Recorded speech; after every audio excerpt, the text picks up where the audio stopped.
Kooriyad highway തകർച്ചയുടെ പശ്ചാത്തലത്തിൽ highway നിർമ്മാണ പൂർത്തീകരണം ആശങ്കയിലായിരിക്കുകയാണ്. ഈ പദ്ധതിയുടെ പൂർത്തീകരണം എന്തായാലും വൈകുമെന്ന കാര്യത്തിൽ സംശയമില്ല.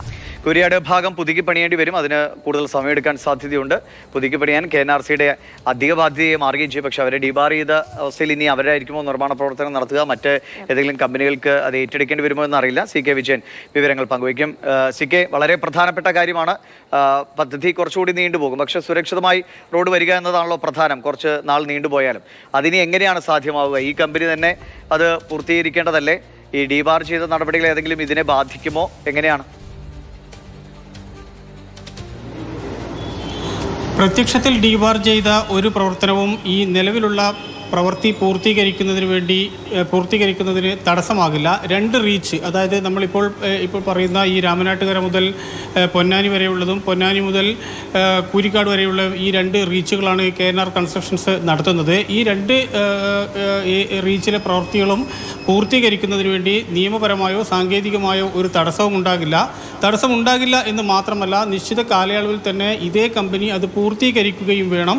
അല്ല എങ്കിൽ അവരെ സംബന്ധിച്ചിടത്തോളം വലിയ രീതിയിലുള്ള പിഴ നൽകേണ്ടി വരും. അതുകൊണ്ട് ആ പ്രശ്നത്തെക്കാളും പ്രധാനം ഇപ്പോൾ ഈ കൂരിയാട് തകർന്ന റോഡ് എങ്ങനെ മാറ്റിപ്പണിയും എന്നുള്ളതാണ്. അത് മാറ്റിപ്പണിയണമെങ്കിൽ അതിന് വലിയ രീതിയിലുള്ള സാങ്കേതികവും മറ്റുമായ നടപടിക്രമങ്ങളുണ്ട്. ഒന്ന്, ഇതിൻ്റെ അന്വേഷണ റിപ്പോർട്ട് വരണം. ആ അന്വേഷണ റിപ്പോർട്ട് വന്ന് എന്താണ് കാരണം എന്ന് കണ്ടെത്തണം.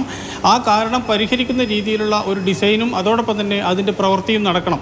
സ്വാഭാവികമായും ഇതിന് കുറച്ചധികം സമയമെടുക്കും. ഏതാണ്ട് ഡിസംബർ 25, അതായത് 2025 ഡിസംബറിൽ ഇതിൻ്റെ പ്രവൃത്തി പൂർത്തീകരിക്കാൻ കഴിയും എന്നുള്ളൊരു പ്രതീക്ഷയിലായിരുന്നു NHAയും അതോടൊപ്പം തന്നെ സംസ്ഥാന സർക്കാരും. പക്ഷേ ആ നിശ്ചിത കാലയളവിനുള്ളിൽ ഈ പണി പൂർത്തിയാകാൻ ഈ കൂരിയാട് അപകടം വലിയ തടസ്സം സൃഷ്ടിക്കും എന്ന കാര്യത്തിൽ സംശയമില്ല.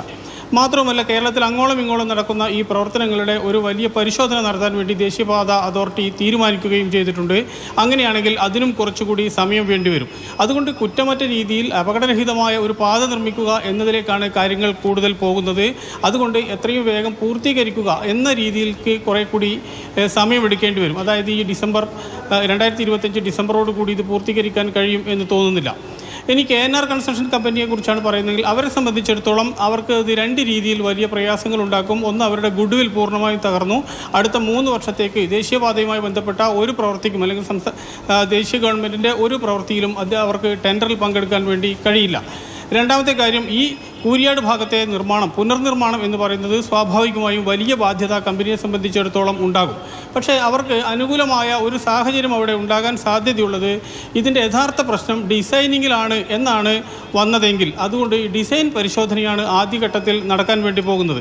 ആ ഡിസൈൻ പ്രകാരം ഉള്ള ഒരു കരാറാണ് ഈ നിർമ്മാണത്തിന് വേണ്ടി KNR കൺസ്ട്രക്ഷൻ എടുത്തിട്ടുള്ളത്. അപ്പോൾ ഡിസൈനിലാണ് തകരാറെങ്കിൽ പൊതുവിൽ KNR കൺസ്ട്രക്ഷൻസ് എന്ന ഈ കമ്പനി രക്ഷപ്പെടും. സാങ്കേതികമായി അതിൻ്റെ മറ്റു നൂലാമാലകളിൽ നിന്ന് രക്ഷപ്പെടുകയും ചെയ്യും.